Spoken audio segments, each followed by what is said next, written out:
What is going on? All of my Thorchads out there, where are my Rajira boys at? It is time for the show. Live stream. It's time for the live stream, you guys. I'm going to allow some time for people to join the live stream. It is happening. It is Thursday. Unfortunately, Kenton, I think he's got an appointment with his gynecologist or something. I don't know. He can't make it to this live stream, but don't worry. I will carry the torch for Kenton and we will deliver a good show. We're going to do it, you guys. Are you guys ready for the introduction? Let's get it going right now. Okay. You guys, for those who haven't heard the good word, THORChain is the world's leading Bitcoin DEX. You can swap Bitcoin with 10 different blockchains across 40 different pools without using bridges or wrap tokens. Check it out at swap.thorchain.org. That is swap.thorchain.org. Anyone in the world can use THORChain. There is no account to open, no KYC is required.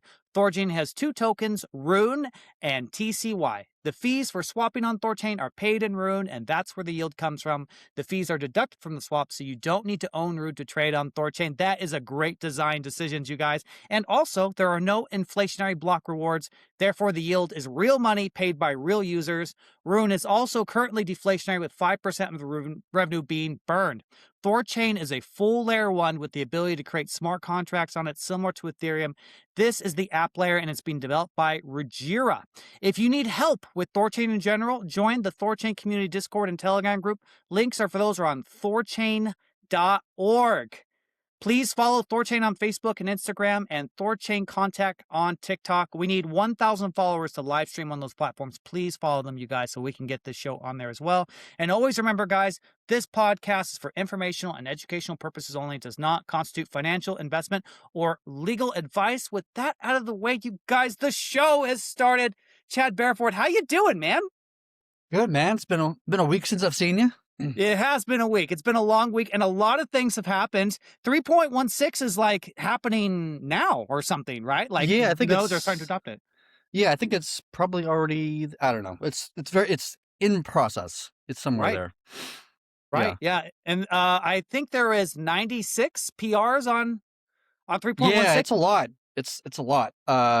It's almost too many actually. Yeah. it's almost too much. We've actually had to almost a little less than half of that is from Huginn. So Huginn's just generating like tons of PRs, and it's like predominantly Huginn's really just kind of raising the code quality, just finding things and like just kind of raising it a bit. And so it's gotten to be like just too many PRs coming in at the devs, and so we're starting to like have Huginn just automatically just take 10 issues, and like just generate like one PR that has like addressing 10 things to batch it so that we can move faster, and have Huginn's contributions move a little bit quicker, Right. But yeah, it's a bunch of things added, like usually obviously like a pretty large PR, large release for the most part. But yeah, it's nice. I'm excited for it. Is this a record? 96, you think? You have any idea on that? I mean, I don't remember. I would be shocked if it was not.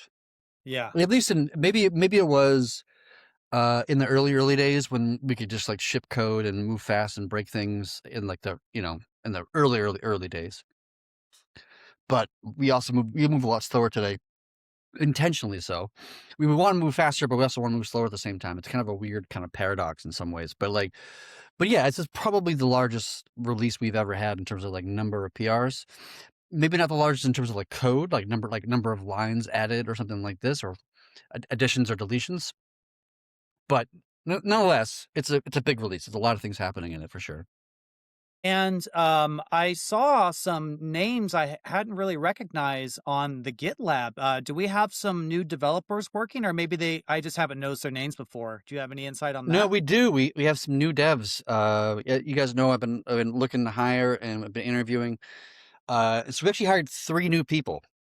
2 are devs and one's in biz dev. So the devs are, I don't want to like dox them because, I'll let them dox themselves if they choose to dox themselves. But one is a person that's been working with Cosmos since like 2021, I think it is, or 2020, whatever, something like that. old Cosmos developer. They're just starting this week. This is their first week. So they got to learn our code base, our, processes, procedures, blah, blah, blah. So it's going to take them some time to kind of ramp up. But they're starting with just code reviews. And then the other one is a person named Sly from the Maya team. That's his Discord handle. And so he's coming over full time, which is great because like our code base is big and it does take a while to wrap your brain around it. And to have somebody join the team who already has the knowledge of the code base itself and already knows, the woes of running a mainnet, production environment and the things, how things can and might go wrong, and all that kind of stuff. Like it's almost impossible to hire for, because how many people know how to run like a THORChain network, in the world? Like it's not many, for obvious reasons. So I was super excited to get somebody who already has that experience and knowledge like underneath their belt. They've been working with part of the Maya team for a couple of years now. So I was very excited to get them in the door, and so they're already contributing. They're actually bringing some Maya code that they did on their side, just kind of porting it, kind of backporting, if you want to call it that, into the THORChain code base, which is great. A lot of like good additions right off the bat, right? Which is fantastic. So we have two new developers. They're both full time, which is great. And then we hired a new biz dev. And this person has been doing biz dev, I think, 28 years. So they've been around for quite a while, doing this kind of work, obviously like a seasoned person. And they've been in crypto, I think, for like 7 years or 8 years, something like that. So they're not new to crypto by any stretch. And I'm really excited to see some fresh pair of eyes. We've been doing biz dev, for the past few years, and to give somebody in who's been doing this for decades, like almost 3 decades, and to breathe some fresh air and have a new pair of eyes to look at things differently and kind of use their background, their experience to really improve in some things.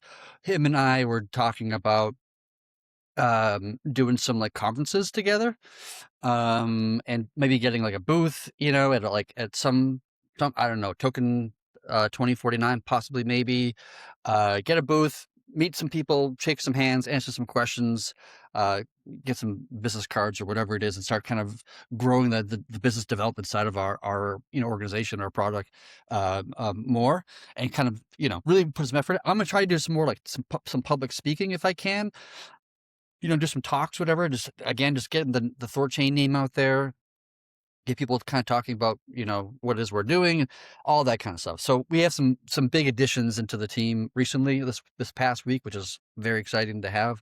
I'm looking forward to see what happens over the next few months. I think that's great that you get out there. That's where you excel, man. You've just got a way with speaking, especially on crowds or crypto conferences. And I think Kenton will get really excited to hear that, because he would love to take little snips and market the hell out of all these various things that you would do, man. So I'm Yeah. sure he'll be super happy to hear that. Yeah. No, I haven't done it in a long time, and I've grown to love it over the years. I remember that kind of a full funny story. I went to, I forget which conference it was, a couple of years ago, and I went with a friend of mine, but I didn't even like buy a ticket to the conference for some reason, just because I'm dumb. And so I was in line to buy a ticket or something like this with my friend, and then the guy who runs the conference had kind of happened to walk by, and he goes, "Hey, like, aren't you like Chad Verify?" I'm like, "Oh, yeah, yeah, yeah." He's like, "Oh, you're like the co-founder of THORChain." I said, "Yeah, yeah." And he goes, "We actually had like a last minute dropout. Can you just like fill? Can you just fill? I think it was like 30 minutes, something like this, but like Awesome. almost like zero. Like I'm like, yeah, I don't even have can I get a ticket to the conference?" He's like, "Absolutely." And so I did like a 30-minute talk. I think it was like on like what real yield really is. And yeah, I didn't plan it or whatever. I just kind of got up there and just spieled for 30 minutes. And my buddy was who's very critical, like a very critical friend of mine. He's like, "That's probably the best crypto talk I've ever seen." Yeah. And Yeah, usually man. he's like super negative, but not negative, but he's like very like antagonist, about everything. He's kind of like Right. bearish on all things in general, and it was very very nice of him to say something like that. Well, what's the cool thing about THORChain is when you, because I just got off the Crypto Quorum Dash, I just did a space with them, and thank you guys for attending that as well before the show. But it's, we followed the first principles, Chad. Like, we don't want any third party dependencies. This is the real layer one. It's on the chain. Like, this is what we've always wanted to build. This is the future. And THORChain, my protocol, of course, we are building that in real time. And so, like, whenever someone comes with their project, it's not too hard to juxtapose and say, well, listen, like, I think some shortcuts were taken here. You know what I mean? Like, Yeah, if you believe decentralization, if you believe in permissionlessness, uh, THORChain is the way. And it's yeah, just so easy to riff. I mean, it's just endless, yeah, That's the cool yeah, thing. yeah. I was actually just talking to somebody earlier today.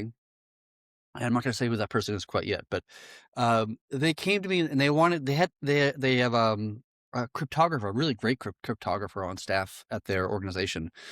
And they said that they had figured a way to add privacy on top of THORChain so that you could trade, cross chain it with privacy.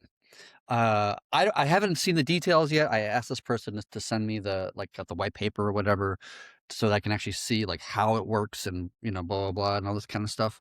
But like we were talking about this, and I kind of mentioned it's like THORChain's like the perfect, because I want to do like a cross chain privacy blah blah blah thing. And I said like, well, THORChain's like your home base then, because like every other competitor out there, whether it be Chainflip or Near or like whatever, all kind of aren't so cyberpunkish in their stance. Where I mean, I'm a very pro privacy person. I think a lot of our people, our community are. And so I don't know if that's going to happen. I'm not trying to like that may not even happen. Like it's early just conversations, and I might just pass on just because I don't like the implementation details. But like it was kind of a fun and interesting topic, something we've haven't spoken that much. Like I remember us like JP in the early days, and this is like in 2019, we were discussing the idea of like implementing privacy on top of THORChain, so you could like you know obscure the to and the from address more or less in the trader swap. Ended up just being more complicated than it was really worth at that particular. We were already trying to build the entire protocol from scratch, at that time. So it's like there's already a lot of work to be done. Not to mention that I'm not a cryptographer. I'm not an expert in this kind of stuff. So I thought it might be punching above my weight class in that particular way. So we ended up not doing it. Plus, I was concerned about like changing the incentives of running a validator, right? Because like running a validator now, you do it now because you want to make money. That's probably the number one reason why you do it, right? But as soon as you add encryption in the middle of it. Well, now there's incentive to be a validator, because being a validator might mean that you can see what's being transferred to where and get that information. And all of a sudden, 3-character federal organizations might be interested in running a node or two, but not for financial gain, because they don't give a shit.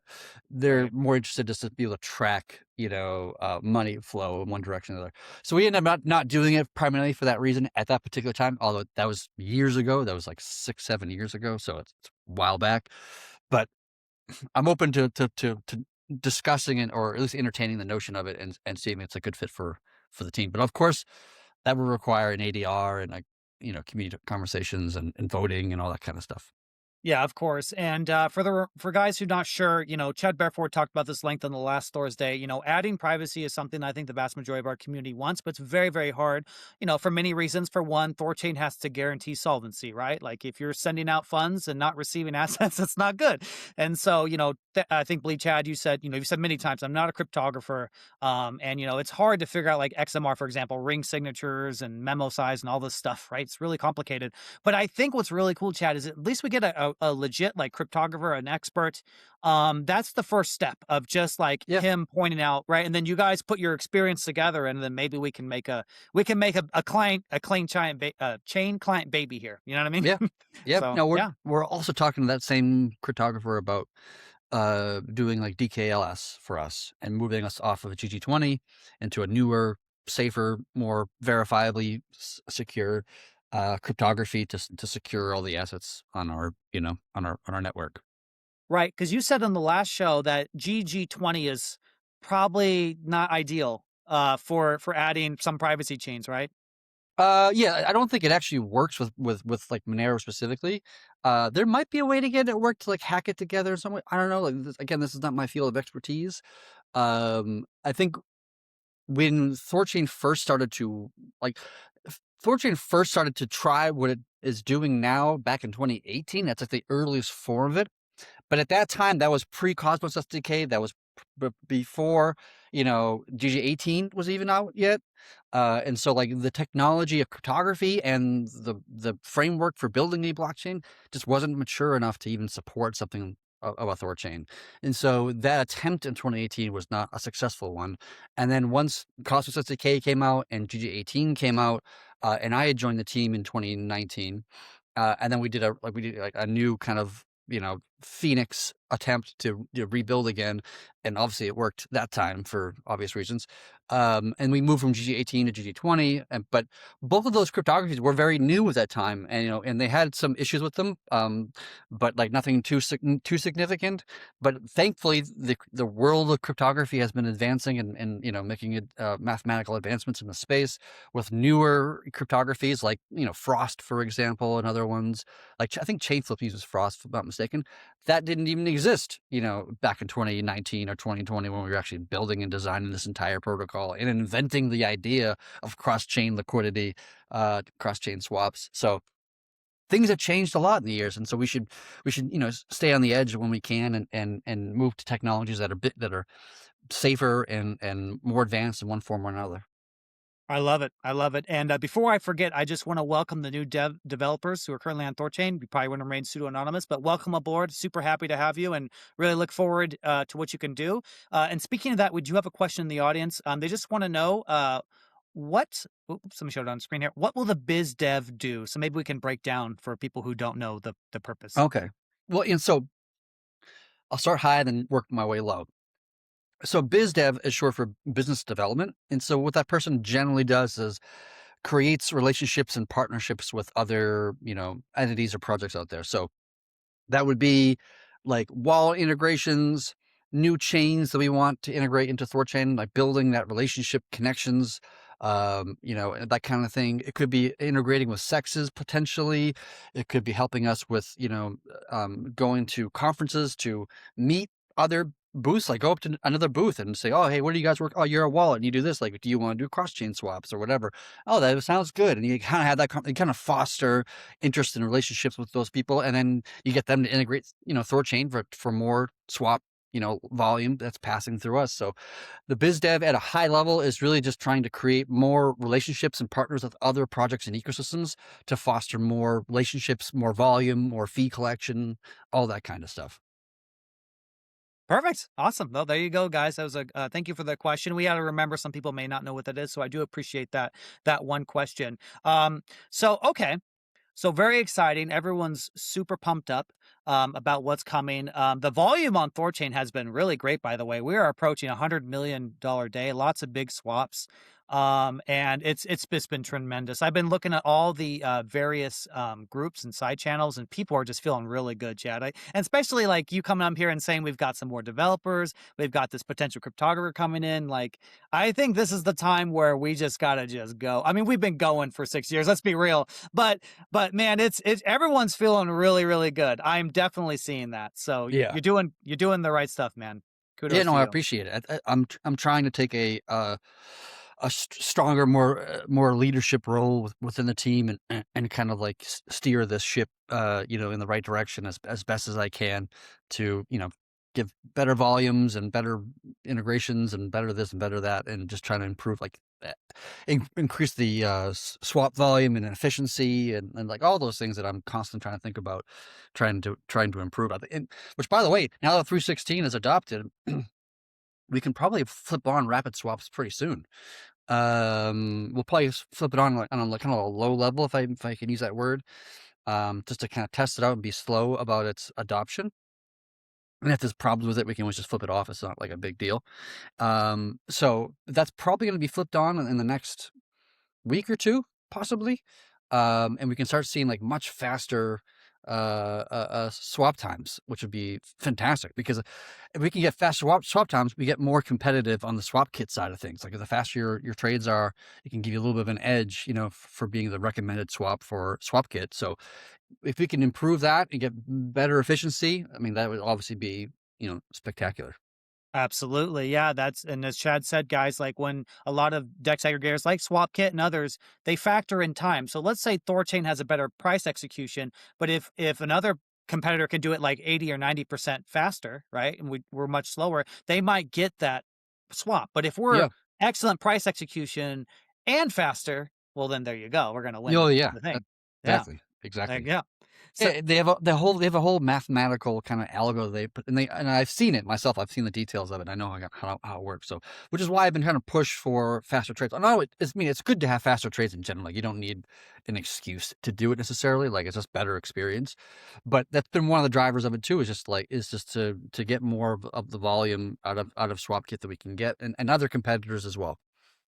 yeah, absolutely. Awesome. Very cool. Okay. So we have 3.16. It's being launched, I think, literally right now. Nodes will start to adopt the new version. I believe the time's like, I think it was maybe at the start of the show. It was just happenstance. I can't remember, Yep, but soon, probably. very soon. Okay. Let's transition to Huginn here. So have you made any advances to Huginn? We got to talk about Huginn. That's just mandatory. Everyone wants to know about Huginn. So um, have we made any advancements there? Do you have more tokens, or are you being more efficient with those tokens? What's going Yeah, on? so I've actually run out of tokens, so I had to turn Hugin off today. So No. he's on like he's taking a little bit of a nap. I literally didn't run out of tokens, and I can't even use my own Claude account anymore. Not until later today. I think it comes back on around like 10 p.m. or whatever the hell the number is. But like yeah, so he's been using a lot. I started to he's like generating I mean I like how I use the word he as if it's like a he. But Yugen is generating enough issues, like GitLab issues of things that it's finding that it has interest to fix, that it's more than what the developers can actually approve. Right? It's moving faster than we can move, which is not unsurprising because, you know, AI is really fast and humans are relatively speaking kind of slow. Plus, you need like multiple humans to be a part of that process. And so I'm kind of having to change the way it searches for new issues and just kind of pause when we already have like so many issues to work on. It doesn't make sense to keep on, building a larger list and consuming more tokens that could be used for other purposes.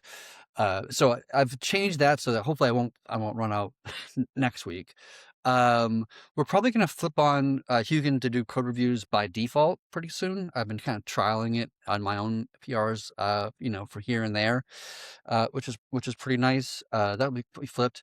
And then after that, I think the next like major thing that I can think of at least is like mainnet monitoring or mainnet watching, or if you want to call it that. And that's actually going to be really, really hard. The more I think about it, the more technically complex it becomes. And that's going to require a lot more engineering effort than I thought it was going to be initially, at least. But that is going to be something I want to be doing, in the next, I don't know, probably 3 months. It'll take me a while to get there because I can't work on Hugin like full time because I got, actual job and work to do. And I'm already fairly strapped for time as is without trying to build something on the side. But it's worth the extra time, the extra effort for Hugin because he just does so much. I mean, at this point, Hugin's probably the most productive developer we have on the team in a literal sense, or pretty close to it at least. So it's been very, very helpful to have him in the system. Yeah, absolutely. And with those new developers coming online, will they be also helping to review the code changes? Because that's the bottleneck, right? It's just codes. Yes, So okay. reviewing is like the kind of the biggest bottleneck now. I kind of want to have a conversation with my developers of like setting priorities of like priority one is like mainnet related things, problems, bugs, whatever's happening that's like actually affecting production. Number two is code reviews and unblocking your fellow developers, which includes Hugin. And number three is like your own code, like whatever it is that you're working on or something you're trying to achieve. Like you should always focus on unblocking your colleagues first before doing your own work. I used to have a hook when I used to work for a different company way back when, that I had a hook in my editing that I could not push code while somebody else is waiting for me to review their thing.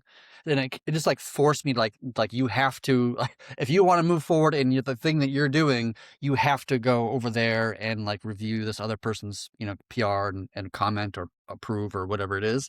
And I really liked that back in the day. That's a bit like it's a bit like kind of a hard edge, more than most developers would probably kind of subscribe to. But it worked very well for me and ensured that I was a very effective member of the team, and I was continuously staying on top of, unblocking everybody else from the work that they're trying to achieve, and but also getting my work done too, of course, at the same time. But like I think I don't know if I can do that right now with the developers. I don't want to be that like Yeah. managerial and like micromanage people in that kind of way. But I do want to kind of think more about how we can get our developers, even more engaged on the review process to make it even faster. Yeah, I mean, if that's the bottleneck and that's what's necessary, I mean, yeah, it totally makes sense. But you said they're just starting out, so I mean, it's a kind of I do think that like the Huginn will help in this regard because once we turn Huginn on by default for code reviewing all new PRs, um, Huginn will find things before Huginn will look at that PR before I look at that PR, right? And Huginn will comment and fix or whatever things that it finds, so that when I do my review, there's statistically speaking, there's less things for me to find, and there's less likely that I'm going to have like comments, because it's already been fixed by Huginn by some extent, and therefore the time it takes to like the mean time to merge a PR should come down by just by default because Huginn will already have told the author of that PR of the potential issues, so that when I review, I'd be more inclined or more likely to just hit approve rather than comment and say change this, change this, change that, or at least be like less comments at the very least, so that they're so they can address those comments faster. If they address 2 comments versus 10 comments, it's a lot faster for 2, of course. So I'm presuming that Huginn will actually just naturally speed up that process on its own just right. by being a contributor. And of course, Huginn's going to get smarter and better at that with time, right? Like as the models get better, as I make tweaks and improvements to the prompt, and building new skills into the system so that it can more intelligently understand our code base and the kind of nuances of it, so that like Huginn will get better at reviewing code over time.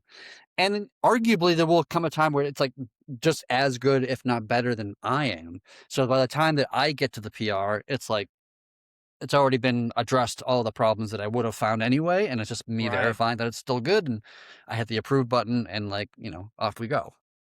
Yeah, yeah. That's to me that it's just this is one of those things that just happens occasionally in THORChain where something just out of the left field just kind of busts out of the bushes, and Huginn is one of those things. And I am still surprised that you did this. You started this in late December. It just returned March, and it's already having such an incredible impact Yeah, it's on the fast, isn't it? It's crazy. yeah. It's crazy. Yes.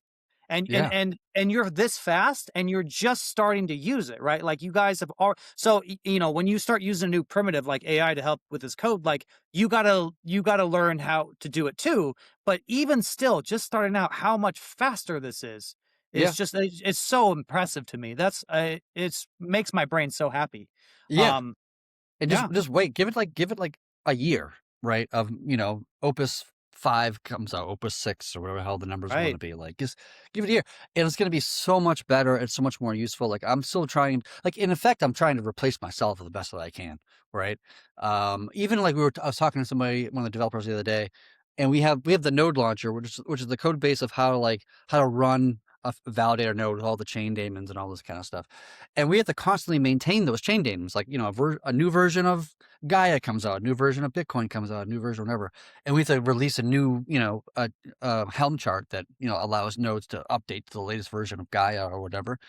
And, and maybe Huginn can do that. Maybe Huginn can autonomously find, and, when a new package is released or from the official repository, we just like have Huginn generate that, for us. And then that way Yeah, we can just be a lot quicker in that regard too. Like there's going to come a time in our future where, none of the developers are going to be writing any code. And we're just going to be reviewing code and just kind of like shepherding things in the right direction. And then there's going to be another time later in the future where that's not even going to be required anymore. We're probably at least 5 years away from that, if not 10. So it's Yeah. pretty far off into the future. I mean, we have to be very, very confident of AI to get to that place. I have to be very confident of it, and I am nowhere close to that. But for the time being, even if it just like, AI just does 100% of the coding, which is totally practical and possible that we could get to that place within the next like 12 months or maybe 2 years, that'd be pretty remarkable. And at that point, Chad, just envision that. Isn't that technically mission complete for THORChain? Like 10 years from now, Chad Bearford's got some gray right here. You know what I mean? He stands I back. already got He a little looks, gray. It yeah, me happens, too. And he stands back, and we've got AI just because one of the base things that you said back in 2020, 2021, the first things I ever heard you say is that no third party contingencies. And if you want to get a little philosophical about it, humans are kind of a third party to THORChain. They are still, THORChain's strong because our community's strong. We have really good people on this, good developers, good node operators, but that human element is still sort of, I guess you could say, an attack vector. But if Yeah, we were able to fully remove that, yeah, I think I absolutely. think we're done. It's easy to consider any human, including myself for Yeah, that matter, to me be an too. attack vector, either because I'm being negligent or I'm like just being making a bug or whatever. Like that's totally possible. I make mistakes. I'm a human, right? Or maliciously, there's an intent to actually steal funds, blah blah blah. So obviously we have protections against that for obvious reasons. But I'm sure Huginn will play a larger role to be an adversarial check on us, right? I actually was thinking about this last week, and I want to create within Huginn an ability to look for new code changes that are like malicious in intent, right? And then create like a pull request or merge request rather, where I'm trying to steal funds from the network. Right. I'm gonna create a malicious code change just to see if Huginn, catches me. Like I'm gonna create a code change that like mints 100 million rune into a wallet or something like this. I don't know. Something malicious like this. And then just like open it up and see if I can get it through past Huginn or not, something like this. Like I think that's pretty kind of like fascinating. And also Yes. like making sure that like no developer can mess around with the build, and change some of the code in the build that nobody's aware of. Obviously, there's protections against that right now, but I'm always looking for ways of improving that to make it even more secure, in that kind of way. So I definitely want to build that into Huginn too, to be a detector of malicious human activity. Me being an example in this case to stop people like me from doing something bad. That's actually I'm really glad you said that's a really good idea because, I'm not an expert on language learning models or anything like this, but it just, when you look at Huginn, when it interacts with you guys, it's very agreeable, right? Whenever you say something to it, like, no, do this, it says, wise counsel, oh, wise one, blah, blah, blah, we should do this. Would it do that if you try to say like, actually, no, this 100 million rune mint is okay? Like, if, I'm assuming you would try to keep adding it. And if it was just persistent, like, no, this is bad. No, this is bad. This is bad. Then mission complete. That's going to be part of the test, right? Is to do that. Yeah, I'll get to that one day. That's kind of like lower priority. It's kind of a Yeah. fun, interesting idea. But I think it's nice to do it just to protect the protocol, another layer of protection, right? Like security and protection should always be like an onion, should be layered, and you should Yes. have multiple kind of gates along the way. You don't want to have like a single gate. Like you want as many gates as you can manufacture to ensure the safety of the network or the assets or whatnot. And this would just be another kind of layer we're just throwing in the middle there, just to make it another layer of protection. Well said. We have breaking news, everybody. I'm going to go put it on the show screen here. Solana is going back. It has been signing has been activated. So I don't know if trading's live yet, but that's we're gonna be hopefully seeing that soon. I had to check, but you guys always remember 3.16 is being pushed. It's going live. Always be vigilant. We fixed some bugs. Chad Bearford did. There's a new chain. Always be on the lookout for abnormal behavior. But very exciting, very cool. It just happened on the show, so I love Yeah, it. so Solana is a very different chain for us. That's not a EVM kind of fork like a lot of things are. It's not a UTXO fork like a lot of things are. It's an entire new chain client that's written from scratch up. It's our first EDDSA chain, I believe. So it's an entire new signing algo as well. And so there's lots of ways that it can go wrong or have bugs or issues than your typical chain client that we've added in the past. So we have to be extra kind of cautious about this particular, which is why we only gave it like, I think it's like $2,000 are in the pool right now. Like not, fuck all. It's like not that much Right. money. Yeah. We'll probably be adding more into it this week or next week, up it'll to 10,000 or 20,000. But I'm kind of planning in my mind to have a slow roll on Solana, like they could do it over the time of maybe like a month, just to make sure everything kind of like connects right and there's no issues, and we kind of do our due diligence in this kind of sense. So that's definitely going to be, a slower chain rollout than what we would typically do for sure. Right.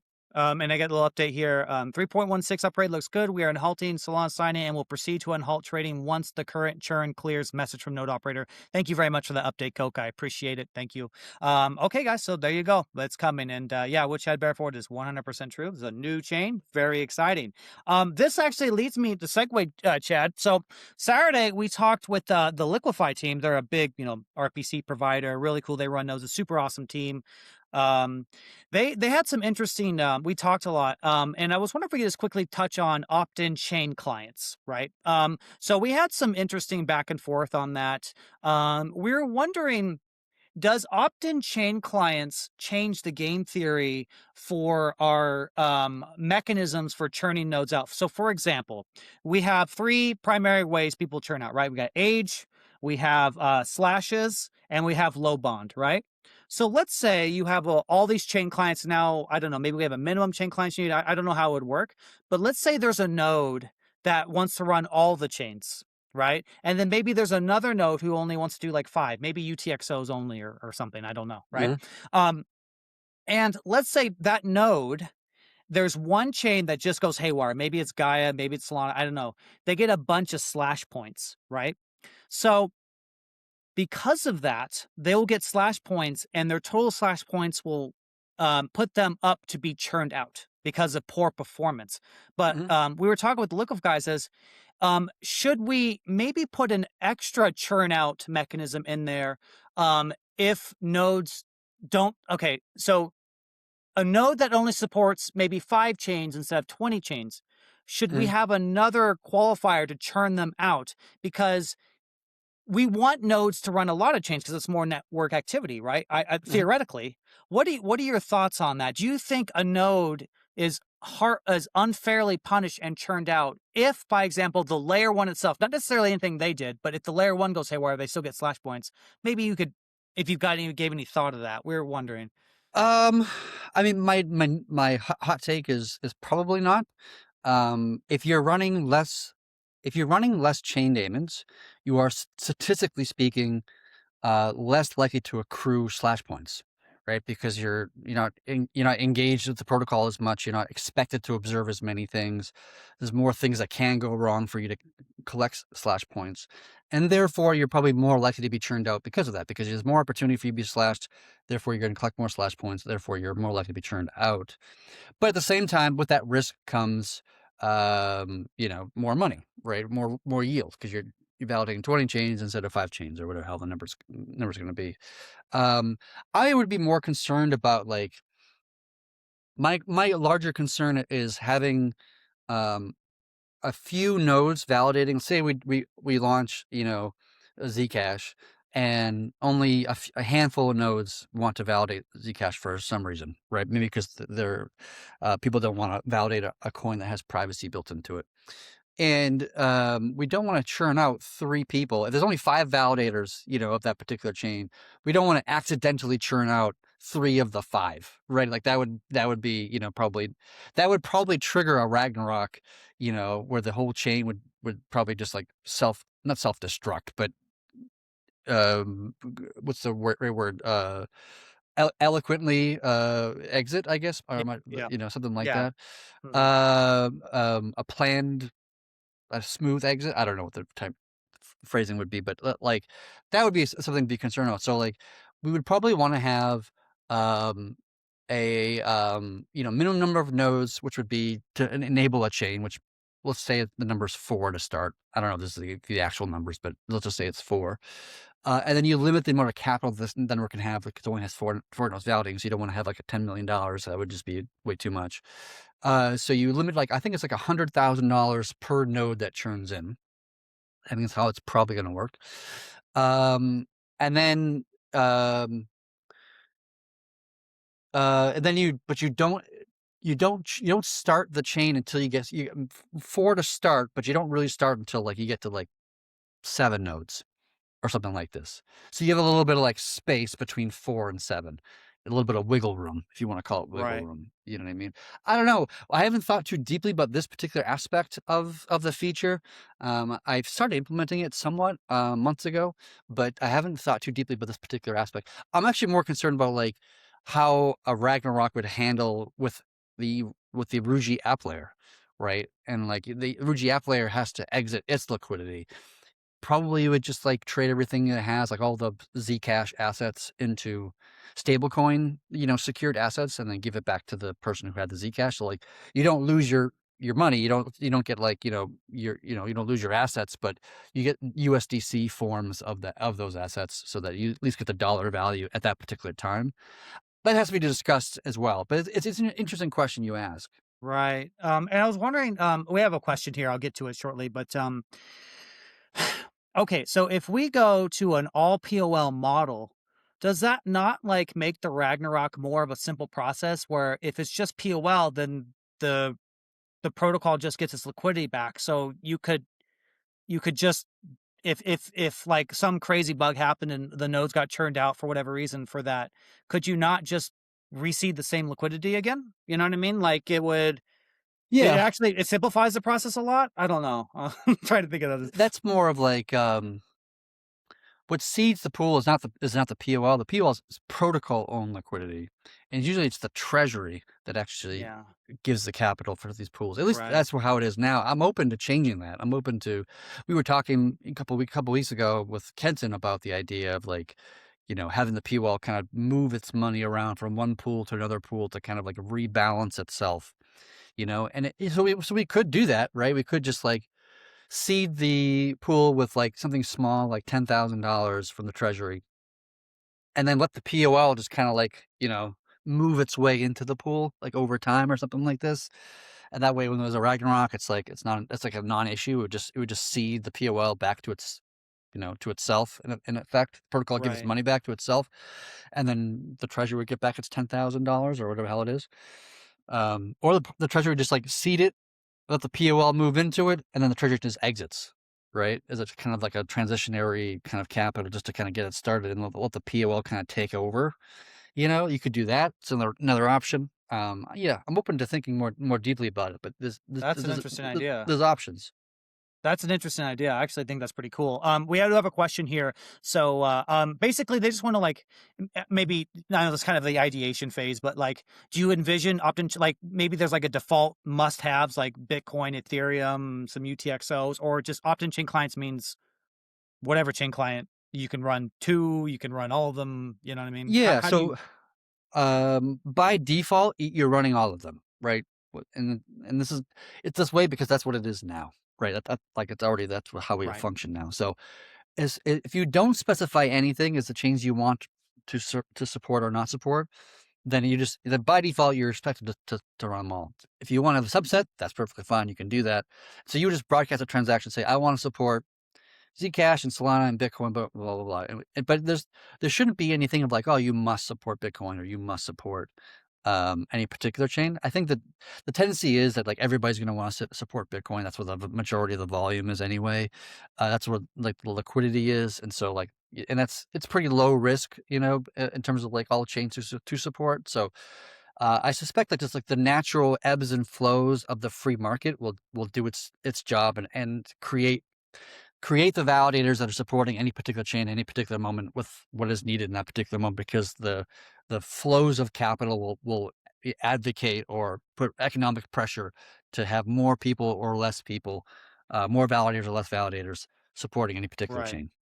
Right. And just to be clear, like let's just say if there was a small amount of validators doing one pool, maybe XMR for whatever reason, they're nervous about privacy, and the volume's huge, then the APYs on those nodes will be absolutely Right. gargantuan, right? Right. Gargantuan. And so there's this natural balancing act incentive, which is really cool. But Chad, I'm just thinking like opt-in chain clients, if there is a layer one that just sucks, right? I don't want to say any layer ones, but just say one.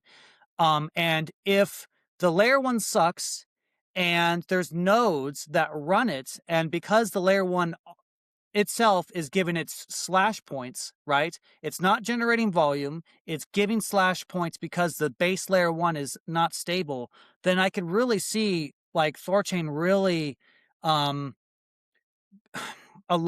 chains could get Ragnarok just organically because BPs would demand it too. Like if your node gets churned out from slash points based on a layer one that's just not performing, it's no volume, the BPs themselves are like, hey, why are we running this chain? We're losing money here. You know what I mean? What do you think Yeah. that's how it worked? Well, it's a bit more nuanced than that. So you don't get, if a layer one is like unstable, you don't really get slashed for that, right? Like there's no reason to punish a validator for not validating a chain that's broken. Do you know what I mean? Okay. Like it doesn't make a whole lot of sense. So like you only get slashed when other validators are validating that chain and you're not, right? Like when 2/3 majority, or I think it's 2/3, maybe it's something different. It's been years since I've looked at that code, but like when 2/3 of the validators say, hey, we observed this transaction, and then, Kenton's a really bad validator and he's just not observing because, his daemon's broken or whatever the hell it is.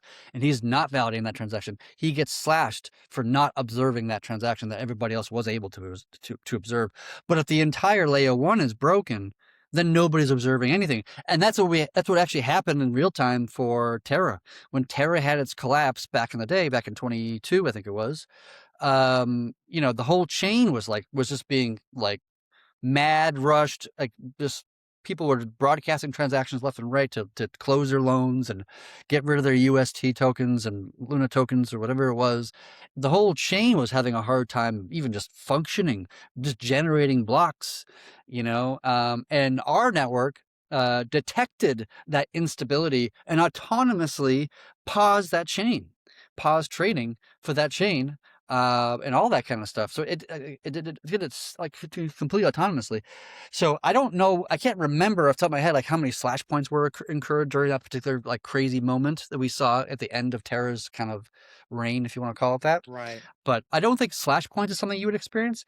But if you're validating a chain that sucks, a layer one that nobody really cares about, it's like there are a bunch of examples of chains out there that like exist, but nobody does anything on them ever because they have like no trade volume. Then like as a validator, you'd be like, well, why am I spending money or time trying to validate this chain that's like producing almost no income?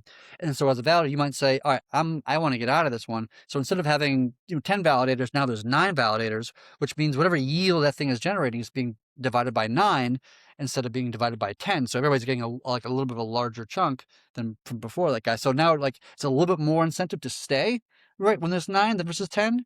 And then when there's 8, there's 7, and there's 6, you get each one of those remaining people get a larger and larger percentage of whatever income it's making, which makes it more and more viable to stay in it. Right. Right. So there's a natural kind of economic reason. And maybe because there's like just basically zero volume on this particular chain, whatever chain that it might be is, maybe all the validators say like, you know what, there's no money at all coming through this chain. Nobody's trading other than just ARBs. And, we're just going to exit entirely. And like all the validators just exit. And then the network just Ragnaroks that chain. All the LP goes out, and the whole thing shuts down gracefully. And, we carry on. Yeah, interesting. And I'm just trying to go back in time. That was a Luna Terra collapse is crazy. So the reason why the protocol shut itself off is because our own network couldn't. I mean, you said it was the throughput was crazy. We couldn't stay up to the tip, and we were worried about double spends, right? And the network recognized that and auto paused the chain, right? Yes. That was the reason. Yeah. It observed that like we broadcast transactions, but it's not on the chain. Something's weird about it, right? Like we're broadcasting transactions and we ain't seeing the transactions that we broadcast. So there's like something unusual, and we just detected that kind of unusualness of it. And like, this is unstable. This is weird. Obviously, we don't want to be double spending for obvious reasons. So let's just pause the signing entirely or pause the chain entirely. Have the devs take a deeper look at it, investigate it. One day that'll be probably Huginn, but like, let the devs look at it and then, establish what to do, if anything, to correct the situation. Got it. Okay. Yeah. That is nice to go back in history and remember how that all was. And THORChain was able to see, that's how hardy THORChain is. It was able to do that even back then. That feels like a lifetime ago, honestly, at this point. But yeah, THORChain is just built to It's so hardy. This protocol, we spent so much time making defensive, and I think it really pays dividends now. It's, Yep. it's awesome. It's awesome. Okay, sweet. So, go ahead, Chad. I was gonna say, like, a lot's changed since then on this little section of the code. Like, we now do what we call instant observations, so that whenever we successfully broadcast a transaction, the node that's signed and broadcast, or all of them within that vault, uh, tell the main chain, like the THORChain, like that we sign and we broadcast. We believe this thing is good. That tells THORChain not to reschedule it to some other vault to sign and broadcast the same transaction on a different vault, which obviously we wouldn't want to do. That'd be double spending.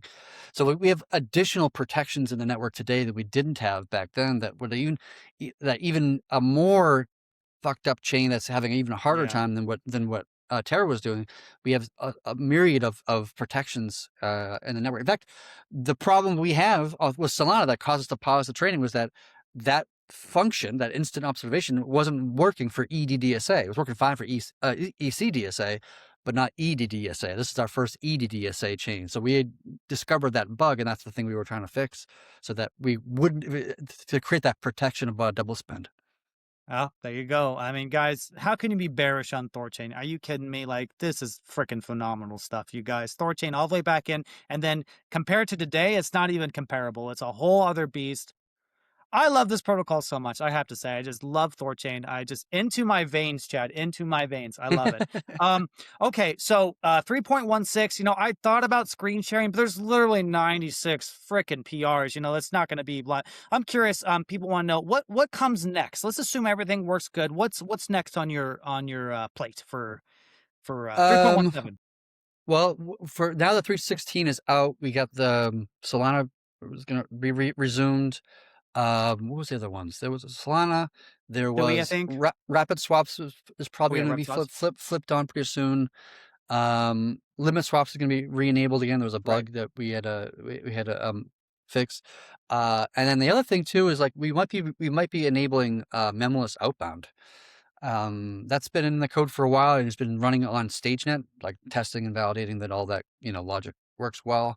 So we might be flipping that on mainnet, which would basically mean that we stop signing outbound transactions with memos. And the reason why that's nice is because it reduces the amount of gas or transaction fees that we have to pay to get something on chain or whatever, and so it just makes things like a bit more gas efficient. BTC, it opens the door for BTC batch outbounds as well. Thank you for Worth a Coke. It kind of creates the pathway to kind of get that feature landed, which that's really great too, because again, you're reducing your gas you're paying per transaction, so you're being more competitive in that kind of sense, and we can effectively sign like near infinite. I want infinite's probably a little bit hyperbolous, but we can sign a single transaction that has 30 outbounds, or almost any arbitrary amount, so to speak. So we can really have the outbound signing be fast as heck. I remember the Right. day, we haven't seen this for years though, to be fair, but like we used to have the outbound queue get stacked up, and usually because of some sort of TSS signing bug or something like this. But like we used to see that kind of be like stacked up, like hundreds of outbounds is waiting to be signed, which is really problematic for like arbitrage bots, because their capital is basically stuck in the network and they can't get it out to re-arb the pools and whatnot. But once we got that going, we could, like, if we had like some sort of queue bound built up, we could clear that queue and like real fast. So that's something I think we're working on. Actually, Liquify is actually working on that right now. And I think that's it for 3.16. I think, if I can remember. Yeah, that sounds pretty. Yeah, that sounds pretty reasonable. Yeah. Maybe I should just screen share. I don't know. I mean, it's it's so big. Here, let me bring it up here. Boom. Yeah, I mean, look what Huginn did, you guys. Look what Chad and Huginn and all the devs did. This is crazy. I'll slowly scroll through it, guys, but yeah, this is definitely a record here. So And I much love, stuff. yeah, it's so much stuff. Divide by zero panics, over solvency stuff. Man. Oh, then the bonds/refunds, guys. We did have a bug in the previous version that is in this update. So don't expect it right away, but it will come eventually. It always does. We had a Tron fix. You guys look at this. This is incredible. This is incredible. And I am so excited to see. And then what you said earlier, Chad, is maybe you'll make these PRs fatter, so there's more things in one PR, so you don't have a long list of 10. So more efficient, fatter PRs. Maybe we'll have fatter PRs and we'll still submit 96 of these suckers. I don't know. That Wow. would be basically being like almost like a 10x output, right? Yeah. Because like which would be amazing if we can get there. I mean that's I mean AI is going to make that easier to achieve, but in the coming future. But Yeah. 3.17, which we're obviously in the mix now. Intents will hopefully be merged with this part of 3.17, so that code will hopefully land. We may not flip it on at 3.17. It might require more time of testing and validation, but at least the brunt of the code will be hopefully merged for 3.17. The over solvency thing, so we're just sweeping over solvency in the pool and giving it back to the community in one form or another. And then the other one I think we're going to have for 3.17 is the BTC zero conf trading. I think that's like one thing I think would be pretty interesting, just to give us much faster swap times for BTC trades. It'll work for other UTXOs, but Bitcoin's the real significant one. Random question. So you mentioned how things used to get backed up in arbitrage, and capital gets stuck. I remember we had the clout score to help arbitragers. How relevant is that when rapid swaps and limit swaps get going? Is that necessary anymore? Not so much. I mean, the clout was really to help like circumvent Streaming swaps, right? the outbound queue. Right. So like, Right. the more clout you had, the more trustworthy you were in some sense, and we could expedite you being signed, and and for our obviously they have a large clout score because they're constantly trading tens of thousands, hundreds of thousands, millions of dollars per day, depending on the ARB. But there might be we actually might even remove the clout score into the future at some point. Maybe we'll keep it. I don't know. Like it has less of a like we've already kind of configured the outbound queue to be a lot less or a lot smaller than it used to be. So that obviously that just inherently makes the clout score even less valuable or useful. So there's a possibility we might actually just take it off. Of that. Somebody asked in the group chat about like who's taking the risk for the zero conf BTC. Nobody's really taking the risk. You didn't really need to, because how it works is we start executing the trade when we see the Bitcoin trade in the mempool, and we start kind of like streaming swap the transaction, but we don't send out the outbound until the inbound has been confirmed. So there's no risk of losing the money, so to speak. But worst case scenario, something happens and the mempool just never gets into a block or something like this, like something happens like that. Then we just take the trade and just trade it back to the Bitcoin that we didn't receive, and just kind of reverse the swap back to its original kind of position.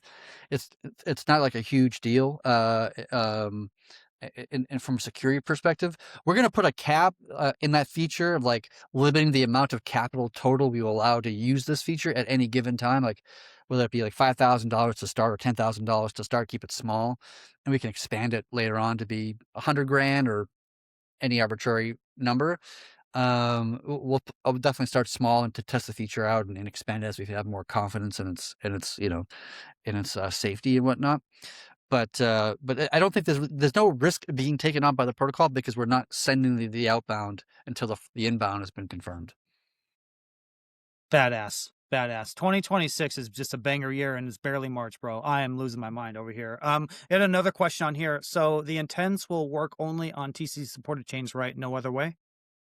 Yes, it only works with TC supported chains. But we want to add more chains where we've got Solana and Zcash, Polygon, Sui, Ton, tons of chains kind of coming down the pipeline, and we're trying to get. That's why we have like a dedicated chain team right at this point. We have like these 2 people who are constantly just working on just adding more chains to kind of to increase the quantity of routes that we can have. So I'm not terribly worried about it. Like especially in the short term, like each chain you add has less and less return on an investment. There's diminishing returns with every chain that you add, right? Because like you just get to more and more kind of long tailed chains or assets that like fewer and fewer people have any interest in actually trading with. But yes, you have to, the caveat is it has to be, both assets has to be assets and chains that we already support. And of the two assets you're trading on with the intents, one of them has to be a pooled asset, right? Either Rune or Bitcoin or Ethereum or something like this. You can't go from like random, ERC20 to random ERC20. And the reason why that is because we don't really know the value of those two tokens. And because we don't know the value or can get we want to collect, the network wants to collect some BIPs, some fees on the intense trading, right? And we don't know how much to take, right? We don't know how to cash in. If you gave THORChain some random ERC20, like, well, how can it give it to the validators? It's got to be able to trade that random ERC20 token to Rune in order to pay out the validators. But if both tokens are tokens that the network doesn't really have a liquidity pool for, then how are you going to do it? Now, you could do it with an intent on top of intent, meaning that you use somebody does an intent from two random tokens. We have no idea how they are. And then another intent is used. You grab like 15 bips relative to these assets. And then you grab this new thing. You have a second intent going from that to Rune. But then it becomes like, oh, I really can do another intent for like, $10 or not even $10. Right. It's probably like more, more complexity than it's actually worth, I would presume. So I guess for starters, at least, we can always change it later. But the requirements are both assets have to be chains that are supported, and one of the two assets have to be a pooled asset. Gotcha. Okay. And then Zam, I guess your name's Zamboner. I don't know. Zamboner, he had a follow up on the zero conf. He says, what about reorg? It's not just about mempool picking the text, I guess. Yeah. So reorg is, before this feature even is implemented, reorg is a thing, right? Like we already have mechanisms in place. That's why we have conf counting, right? And we have errata transactions and that kind of thing. So we are at no more at risk of that than we are today, right? So any issue we have about reorgs within the context of this zero conf trading thing, it's no different than what it is right now. There's no more risk than what we have today. But we already have for Bitcoin, we just do one conf because Bitcoin's like, you can't really reorg Bitcoin. It's like crazy hard to do. Like it's almost impossible. Other chains, we do more confs than that, right? I think for Ethereum, I think we do two confs, for example. I think that's all you really need for Ethereum. Yeah, I don't really consider it to be any more risky than what we already have today. There you go. There's the answer to your question. Very good.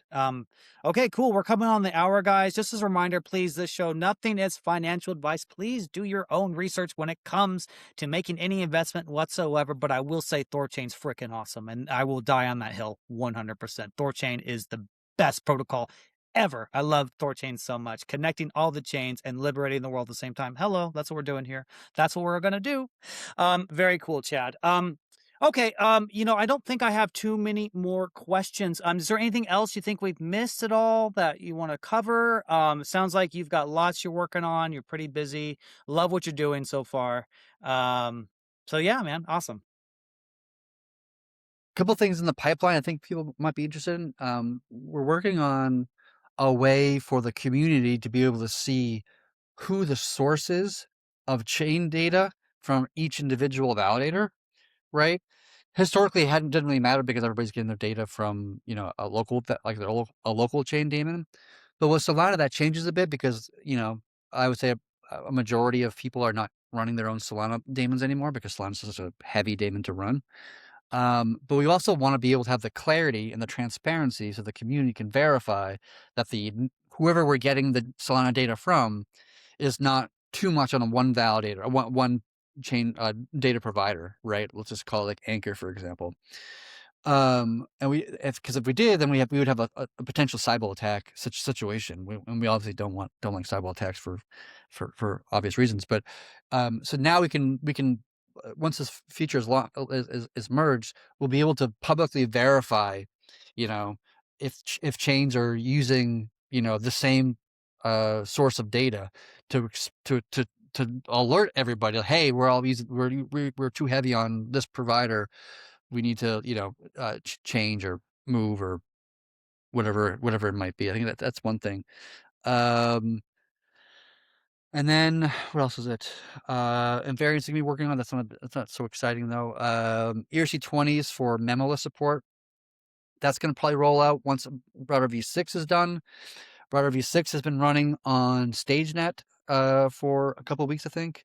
So far, so good. We're going to have a slow rollout that on the mainnet. We're going to start with like the lowest TVL EVM chain we have, which I think is base. And then like every like 2 weeks, just kind of roll out another chain to kind of like have a slow rollout of the new router.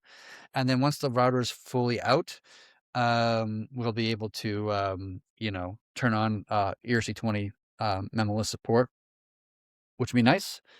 The other thing that's really funny, actually, I, I have a PR open just to backfill unit tests, and that sounds really boring, and it is in a sense.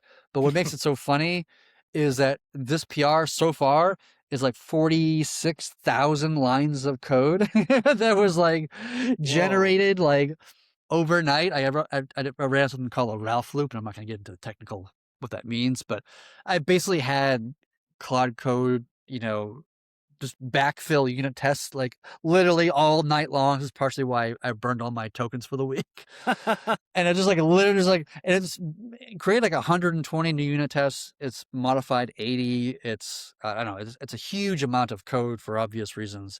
And so it's a great way of like, I've always said how Cloud Code kind of raises the code quality, right? I mentioned that earlier in the conversation. Like that, this is an example of that. Like it just creates better code quality by just having more, thorough and more deeper unit tests.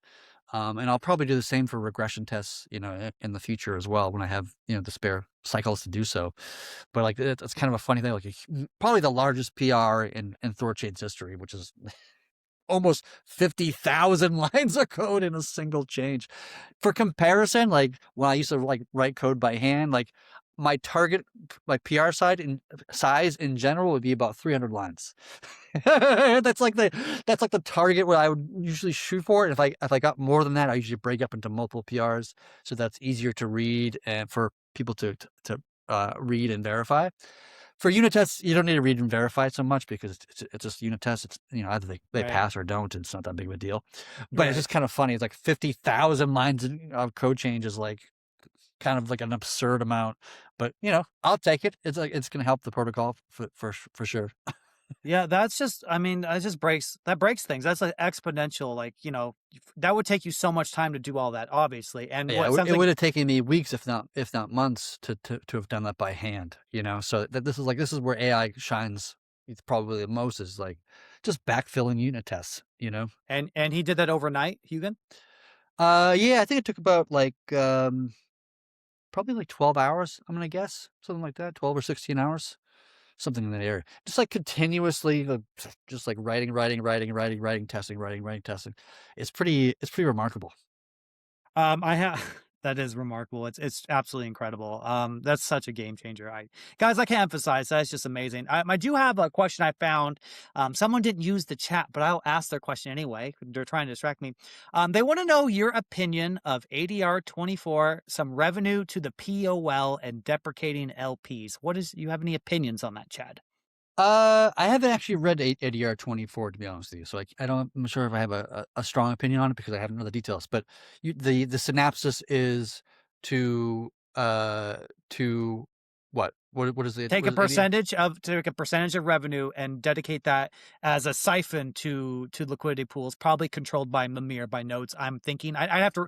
I'm sorry, Boone. I should have read it more closely. Exactly what you said, but basically a static supply, a steady supply, not static, of to various pools. To basically increase our own depth of the pools with some POL.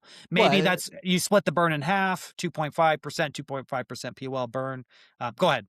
Well, the POL. So, my apologies to Boone who maybe wrote the ADR. I haven't read yet, but the POL is a liquidity provider, right? It is an LP. So any money that it makes goes into the pools, right? It's part of it. It's like so it's already contributing 100% back into the pools right now, right?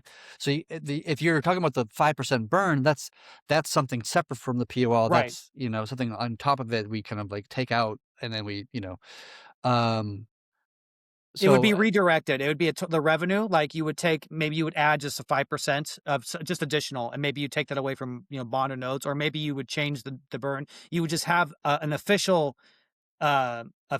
stream of revenue going straight to POL to make pools deeper. Oh, I'll see. So it's taking out us. Okay, I got what you're saying. Yeah. So because of right now, almost all the system income is going to the nodes, right? Very little of the system income is going to the LPs, and the POL is, one of the LPs. So it's not, POL is not really making much money, in the current moment. If you want to like cut out, let's call it 10% of the system income, and then donate it into the POL so that it does that.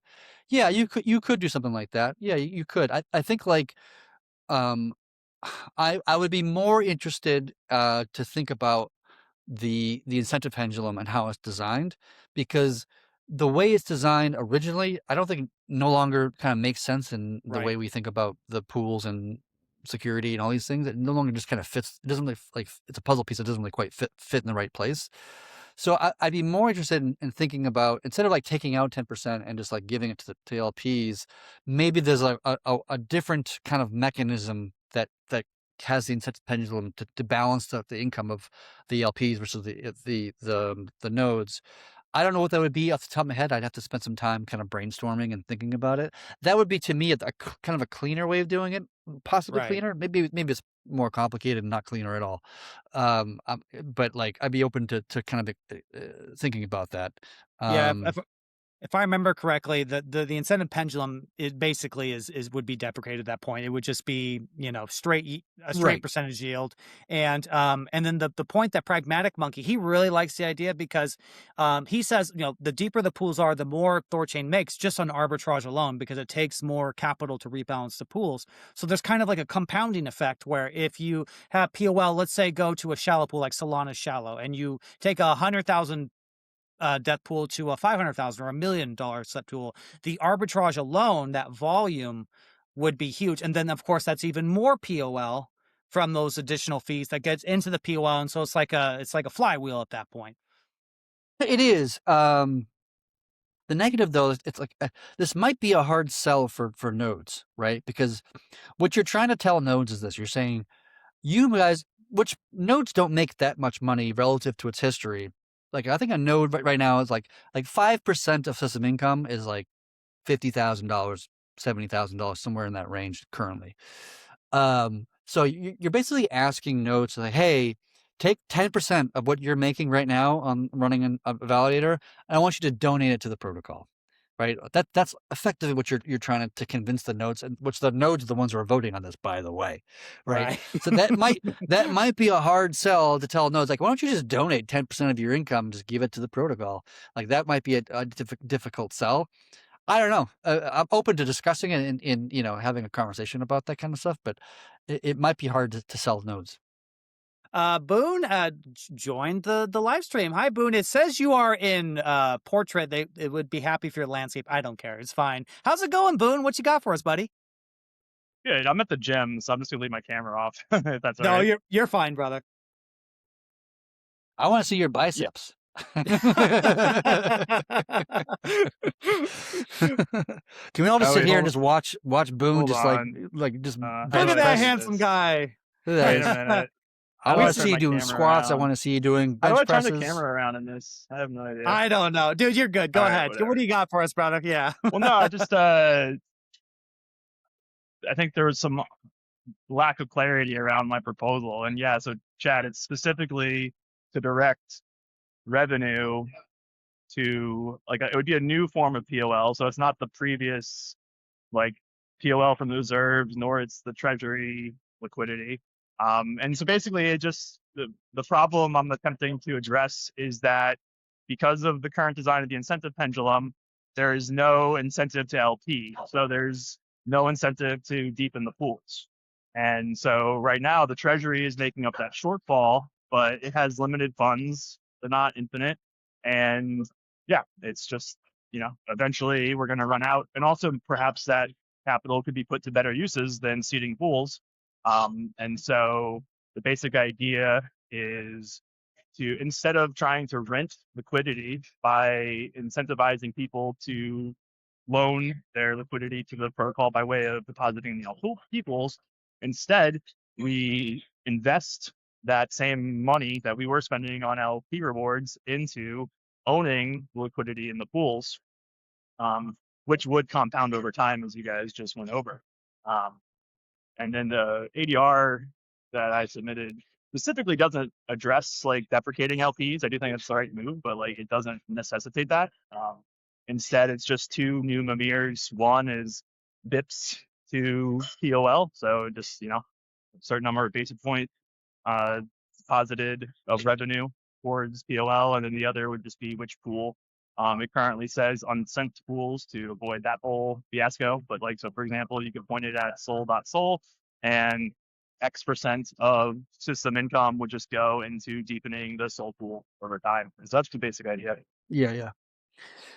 I mean, you could definitely do that.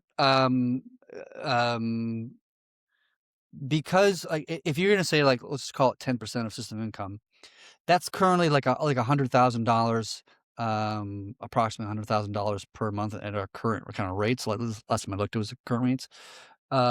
It's not like a huge amount of money. Over a year, that's like $1.2 million. But if the room price were to increase by like 1%, which we see that happening in one direction or the other direction, like on the daily, that would probably contribute more to the pools, just by rooms price going up 1% than in an entire year of 10% of the system income going to it. So it's like, if we don't do what you're suggesting, the pools will deepen on their own over time just by rooms price moving in one direction. Right now, it's like pretty depressed, with the room price being where it is and the market price being where it is, like the market, just a general market being where it is. But like in a more bullish times period, the pools will grow to like hundreds and hundreds of millions of dollars without taking out this 10%, just by lieu of the price of Rune or Bitcoin or any of the other assets into the network.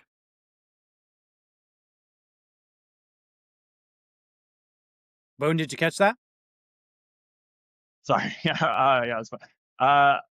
Don't yeah, interrupt. okay, Don't interrupt his squats. But I mean, I don't disagree. But I guess I don't see how they're opposite. Like, Well, I would say if POL deepens the pools and the Rune price goes up, then the pools are that much bigger. Like, yeah. Yes, I wouldn't say it's like necessarily opposites or whatever, but like you have to convince nodes who are now getting that yield, like they're putting it in their pockets, right now, and you have to convince them that you should reduce your income by 10%, and then the node's gonna like naturally ask, like, well, what am I getting out of donating 10% of my income to the protocol? Yes, the pools are deeper, which is positive for the protocol, but like, am I really gonna get back more than the 10% that I'm giving? Right? Am I going to lose money in this whole thing? Like when it comes to the end of the day, yes, the pools are getting a little bit deeper, but that mean that my Rune, that the other 90% that I'm earning is going to go higher in value or price because of those depths of those pools?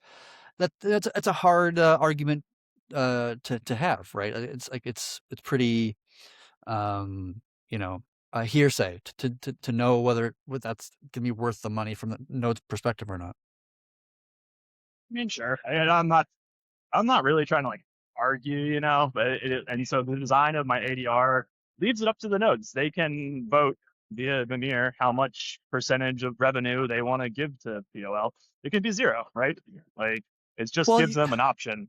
You can do that too. Like, we can have a new configuration for the nodes, right? Each individual node can say, like, I opt into a 9%, donation to the pools, to the POL, basically. And each individual node can make that choice for themselves, rather than like getting 2/3 majority to vote and approve of whatever this ADR is. You could just like add a new feature that says, hey, node operator, do you want to donate some of your income to the protocol? And then you just, can like, 10,000 bips or 9,000 bips or 1,000 bips or whatever, how many bips you want to do. And it'll just like whatever income it makes, it just like, instead of giving it to itself, it just shuns it over to the POL's module instead of the bond module. You could do that. Yeah, that's another option. I mean, there's infinite options. That would achieve the same thing without requiring consensus, or even Well, but then an ADR by that point. yeah, but then you're getting into game theory where like anyone, if I'm donating and you're not donating, then I'm just a sucker. Like you're making money off my donation, I'm losing money if I'm donating and you're not. It just makes sense Right. for everyone to donate the same amount. Correct, but then they need to get 2/3 majority to agree to donate 10%. I think that would just be hard to achieve that goal. Well, Personally, they can vote for 1% or whatever percent. It doesn't have to be Yeah. 10. They can vote for 10. They can vote for 1.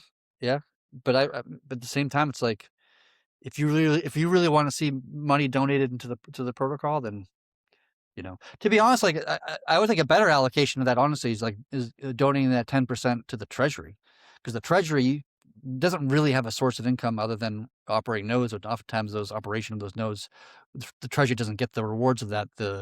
Some community member does who's contributing to the protocol, and like having an income for the treasury so that we have a long-term ability to for solvency in the treasury to make sure there's always enough money in the treasury to pay developers and marketing and dashboards and whatever else out there. Like that would be probably a better allocation of that capital, to be honest, than just donating to the pools, in my opinion. I mean, but it's kind of same, right? So right now the treasury has a lot of liquidity in the pools, and if this POL can enter liquidity into the pools, and the treasury can pull its liquidity out of the pools. So it's kind of same.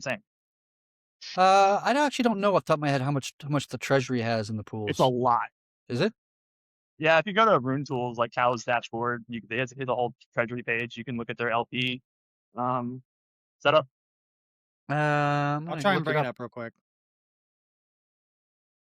What's it under, Boone? Can you remind me? It's Rune Tools and then the treasury dashboard. Okay. All right, here we go. Loading balances. Yeah. Screen. Treasury value 6.2 million. It says. Locked LP value 2.5 million. Yeah, there it is. Yep. According to this. You can see people at home. You can see on your screen there. I'll zoom in a little bit. Well, this is a very interesting conversation. Gosh dang it, I'm silly. I picked the wrong one there.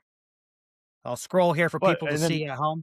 Go ahead. And again, I'm not really trying to like I'm not trying to argue, but I'll throw out one last little fact, and then I'll get back to my workout. But like I recently shared a chart in the main channel of the dev Discord that just tracks the proportion of rewards to either LPs or BPs over time. And if you do it since mainnet was declared, it was like 22 to 78. So bonds got 78% of rewards over that time, and LPs got 22%, which is basically what I'm suggesting. That same, just to continue that trend, essentially, of giving the pools 20% of the system income, which is what we've done historically. So it's really not even big of a change. Yeah. The thing that the only thing that my brain likes about it, I think of it's not the same thing, but I think of like a dividend stock, right? So I used to do that back in the day. You have a dividend that reinvests itself. If you have POL that goes into a pool and arbitrage, if the in the market's very dynamic, because the pool's deeper, you're getting more fees because there's more arbitrage going there. And so then that's more revenue overall, which then leads to more POL, which then deepens the pools even more and blah, blah, blah, blah. So it's kind of like a longer term play, for sure. I think it's interesting. I'm curious, like what Chad says, what the nodes think, you know what I mean? Because I'd be really curious their opinion on this. So if you're a node operator and you see this, whether it's live or recording, share your thoughts, please. And in the ADR and Dev Discord, let's get a conversation going. Maybe strike a middle ground, or yes or no, or because interesting conversation for sure. Yeah, absolutely. Yeah. And Boone, you've got a lot of people in the audience who say you're one sexy guy. We got a quick look at you, dude. Quick look at you, buddy. So all manned out, muscles, you're sweating, you got the pheromones pumping out of your body, dude. I think you've got some boyfriends. I don't know if you swing that way, bro, There's but some that's ladies hitting on Boone right now. That's why he's muted. He got these girls hitting on him, asking for his number. Oh yeah, girls come up. Are you talking about THORChain? No, of course. We all know that's how women Yeah. get hot and bothered. How much Oh Rune? yeah. Tell me more Hey. about Rune. That's the goal, boys. That's the goal. Where the girls know about THORChain. And if that's when, dude, like you running around your Lambo with the THORChain symbol on it, and that's if the ladies like you will know that's how we've succeeded. Like, oh, I've heard about THORChain. Yeah, you know what I mean? happens to me all the time when I went on a first date. You know. Oh. Tell me more about the incentive pendulum. Happens all the time. Ooh, this economic doctrine talks just get me hot and bothered. Oh, tell me more. Yeah, exactly. Let's talk about cryptography. Yeah, all right, exactly. We're such nerds, but you know what? It's pretty cool when you guys break it down. I mean, this shit's fascinating to me. Let me check the thing here. Someone random. So I wouldn't mind taking another 5% from block. Was that block rewards? The POL? What's B? Yeah. BR? I get block rewards. Yeah, that's too much. And then additionally, just the burn alone is already starting at 4% POL, 1% burn. Changes nothing for the no. There's a lot of ways you guys can do it. I mean, yeah, you could do. Some people. I mean, I would be down. I would vote for getting rid of the burn and just giving it to the POL. Like that would, to me, that's a much better allocation of resources. That's to me, that's almost like an obvious yes, because burning is you're reallocating 5% of that income to every rune holder in the world, whether you're active participant of the network or you're just like sitting in cold storage. And going directly into the POL with that 5% is a much better allocation of those resources. I would be totally down for that. Yeah, I agree. I am totally down for that too. Some people are just adamant about keeping the burn, so I get it. They love that burn. Maybe there is some like higher play where people just, there's just so much marketability with the word burn. And so maybe I get that. But, I mean, we've been doing the burn for a while now. We're over, I think, a year at this point. I might be wrong about that. We're above 1.5 million rune burned. I think it's a decent amount of time. I know we try not to make too many economic changes too quickly. We want to do it gradually so we get good data. If there was going to be a change, I agree, Chad. I would love to see that liquidity go into the pool, deep in THORChain, increase the TVL. That just sounds like a win to me. So, but that's my opinion. One of the ironies here is that like the quantity of rune burned should go like burnt per block will go down the better rune is performing. Even though we produce more fees and whatnot, the rune price is increasing in the hypothetical future, and therefore the amount of rune that gets burnt is less. So like the quantity of rune being burnt right now is relatively speaking very high because the rune price is so low, even though the system income is also relatively low from what it would look like in a more bullish market. So yeah, 1.2 million, I think the number you just said, that's been burned. Like if we were to go into a bear market for the next year, we would probably burn a lot less than 1.2 million. We'd probably burn, I don't know, that I couldn't even guesstimate it, but less than 1.2 for sure. Right. Yeah. I agree. It makes sense to me. That's what I personally, someone says, burn the burn.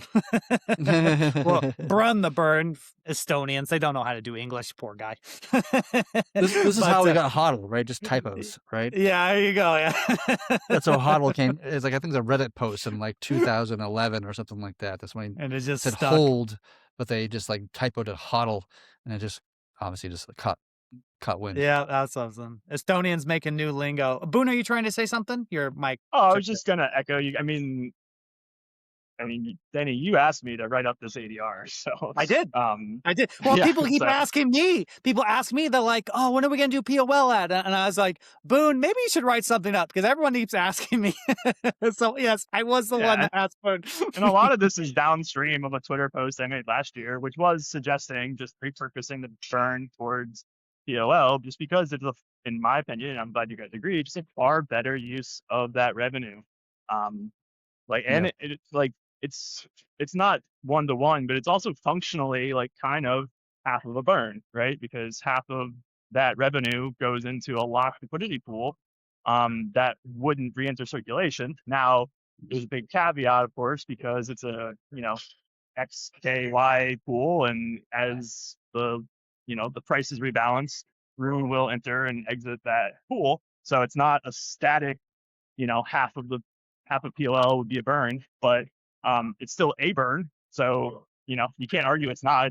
There's some percent that will never re-enter circulation, and it'll earn income. It'll grow the pie. It'll snowball itself. I mean, to me, it's just a no-brainer, and I'm not trying to hijack this with a burn, no burn conversation, but yeah, that's where it all came from. And so like, it's just a superior use of that same money we're already doing. Like, instead of bribing people to hold Rune, which like may raise the price a little bit, like this is just directly increasing liquidity, which increases swap quality, so time and slippage amount, and so that you'll earn more swaps, and then the arbitrage income as well will go up. I mean, to me, it's just a no-brainer.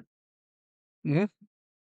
Yeah, and you're not hijacking anything, Boone. We've talked about this numerous times on the live stream and prior, and it's in dev Discord. So this is, the ADR is just, it is a product of just people talking about this all the time. And I appreciate you writing it up just to get this conversation moving. And I agree. I think a POL ad is just better than a burn, but I know, so maybe do a bargain, guys. 2.5%, 2.4, anything. I think if we just get something in the POL, that'll at least move us in the right direction. So absolutely. Someone is requesting for you to show your abs, Boone. You do not have to do that, but Wait. Why does Boone get to show his abs and not me? Well, I want clarification on this. How do I turn around this camera? what? Okay. Do we know? I'm gonna turn my camera off because I'm just gonna be too jealous. There we go. Oh yeah. Pixelated abs, baby. Let's go. Can Boone be the official hottie of THORChain protocol? Oh man, I may be. Yeah, dude. We gotta get some lux. Go ahead, Boone. For all you ladies watching, I'm 6'3" and 220. Oh man. He's got finance bro 6'20". What was that thing on socials like a few months ago? What is that, like finance bro 6 feet, trust fund, whatever the hell that thing was? Remember that? I got brown eyes. That's Boone, guys. Yeah. Blue eyes, 6 feet, and trust, or I don't know. I can't remember what the hell the saying was. Yeah. You got better genetics than myself. I'm 5'11". Like when I stand next to Chad, I look like a baby. Like it's incredible how tall he is and how tall you probably are. So, and by the way, guys, I forgot to mention Chad. I'm so glad Boone came up. That reminds me. You guys, we are having a get together at BTC Las Vegas. I don't know if you can make that, Chad, but Kenton wants to organize something. Does anyone know a good software for just RVSP and just getting a aggregation of people who, figure out who wants to come? What's it called? Party time, or what is it called? Party time? Not party time. It's something like that, but that's not it. Partiful. Yeah. I don't know how to spell. Oh, that was a terrible way to spell. That's not right at all. I just phonetically typed out like a retard. Coke. Figure out that app. Bring it to me. Estonian. That's what your job is right there. So, PARTIFUL. Partiful. FUL. There we go. Okay, hopefully I did. And right. if you come, you can feel Boone's abs. If you come to Vegas, we'll put that as Well, we probably should we probably should charge for this. You know what I mean? We probably should have. We're gonna charge Rune. Tickets. Exactly. This is how we're gonna fund the treasury going forward. Is we're gonna I'll share a tip address. You guys can donate my Rune. Donate some Rune. We could do arm wrestling competitions. We could get some gambling going on. It's Las Vegas, you guys. We gotta do the slap. You ever see the slap contest? Do you know what I'm talking about? There you go. We gotta do like a Rune slap contest, right? And you just like get two people and just slap each other. Whoever the first one to pass out loses. This is just this is unbelievable. I love it. Yeah, and have an extra bet. Yes, absolutely. This is great, you guys. We're coming up with ideas. Whenever we all get together, we always have a fun time, guys. We've been through a lot this year, and where everyone's feeling good. Chad's feeling good. I'm feeling good. The volume's up. The PRs are shipping. Huginn's working. Let's all hang out, you guys. I think we've deserved some time to spend some time together and just really share our experience because it's been a wild year. Chad, you know, it's in April. I think it's April 27th, 29th or something like that. Do you know if by chance you can make it? No stress. I know you're busy. Maybe. I check my schedule, and I'm not sure off the top of my head, but I can make it. I'll try to make it. That'd be awesome. Yeah, we're going to have a good time, guys. If anyone wants to go shooting or anything like that, I'll probably arrange something like that. Or if you want to just hang out and drink or whatever, smoke cigars Hopefully with not Kenton and the myself. shooting and drinking at the same time. Hopefully Yeah, that would be less those ideal. are separate, right? Yes, that would be less ideal. You know, it depends how crazy we get. You know, we'll see what happens. You know what I mean? We'll have different tracks: drinking track, shooting track, and, and fireworks track, and then also a slap track. Oh, it's gonna be fun. All right, this has been a super fun live stream. Then thank you guys, everybody, for your questions. Yeah, 27th, 28th, and 29th of April. Thank you very much, buddy. I appreciate you putting in. That is when the thing is. I don't know what day. We still have to arrange. We need a venue and a time and a date. We got to figure all that out, guys. So maybe just give us some tips, hintful if you guys want to go to a certain place. Kenton really wants to put this on, and I do too. I think it'd be great. So all right, Chad, did you have anything else? I think we're talking about, you know, abs and stuff. I think we're about exhausted on topics here. I want to keep talking about abs. There you go. I want to see Boone's 8-pack. There you just go. kidding. No, I think that's about it for me. And I'll see everybody next Thursday. We'll be here again. Yeah, me too. Boone, did you have any final words? And then if not, I'm gonna go ahead and do the outro, and we'll call it good. No, I'm super bullish on where the protocol is going. It's great to have Solana back. I'm very excited for rapid swaps. So hopefully all the kinks have been worked out of that. Oh, actually, I will take a tiny soapbox here.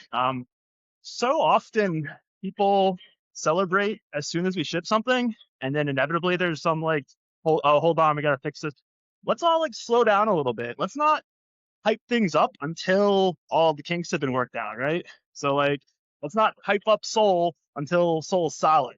Just a general request for the whole community, just to like slow down a little bit. So we don't like the TC intern, the THORChain Twitter handle was like celebrating Sol, and it was turned off. That's just like a bad look. Yeah. So Yeah, fair enough. Great. I think that's a fair criticism, and that was forwarded to them, and they are aware of it. I think what they do, those guys are busy. They do all kinds of articles and stuff, and they have tweets that are in a queue and lined up. But yeah, you know, like they do need. I understand. Yeah, but, like, it's they need to take a second though. Yeah. Yes. Yeah, they need to take a second just to double check that things are solid before they push submit. Right? Yeah, that's good criticism, and it was forwarded to them. Thank you for that, Boone. And others have been saying that as well. So we want to be better. We're gonna be better, guys. So we're growing in maturity and sophistication. Well, yeah, just okay. Everybody, you know, yeah. Yes. Just like the whole community is just like slow down. There's always unforeseen problems. Let's just like wait to make sure things are worked out first, right? Absolutely. Go work out instead of saying things like that, you guys. You got to get on Boone's level, guys. Come on, get that 8-pack though. I want a bunch of bodybuilders on THORChain. How badass would that be? You know what I mean? To come to Vegas and everyone's just like, you know what I mean? Everyone's jacked. They got the spandex. They're all oiled up. You know what I mean? They got that fake tan on, dude. Just like, and they've got like rune symbols all over their body, dude. Let's do it. Let's go. You guys. And then the guy from Chain Flips looks like the kid from the Wimpy Kid Diary, you know. Bunch of like jack dudes and like with THORChain logo t-shirts, and there's like one guy with like chain flipping. He looks like the kid from the Diary of a Wimpy Kid, you know. Shots fired. I love it. Chain flip. Okay. I'm just joking with you. Don't get too offended. I'm just kidding. We're all having fun here, guys. We're all just having fun. But shots fired. I love it. It's great. Okay, you guys. So this weekend on Saturday, we're gonna have this BTC and Monero whale guy, Adam Bitcoin. I've been interacting with him. This is going to be a wild live stream, you guys. I don't know what's going to happen, but this guy's really eccentric and he's fun, so I'm really excited to have him on there. And then, of course, next Thursday, as Chad said, we're going to do the show every Thursday. Have a good time, guys. I love this show. It's so much fun, and it's always more fun when we're just kicking ass, and that's exactly what we're doing. We are kicking ass. Always remember, guys, all the views expressed are solely based on the host and guests. Any action taken based on information is at your own risk. Past performance is not indicative of future results. And lastly, guys, for the THORChain data and insights, follow at Ray Analytics, RAYNAL THORChain on X. He does all kinds of recaps for these shows. If you do not have time to watch the whole thing, I totally get it. So please do that as well. And Chad, I'm not going to ask any more about the Go developer. Sounds like that process is over, right? You're not hiring anymore? For the time being, but I am interested in hiring more in the future, but just not in this current moment. Not this time. Okay, we'll Yeah. put that on the back burner and we'll take it there, guys. And and one more thing, guys. If anyone's out there wants to be a node operator, please reach out to @RuneTard on X, and we'll get you set up. We'll get you bond providers. We want to increase the decentralization of the network. You guys have seen how bullish THORChain is. Now, if you want to be a node operator, there's not going to be a better time with Rune at this price. So get in there, learn. We will help you. We want you. Please join.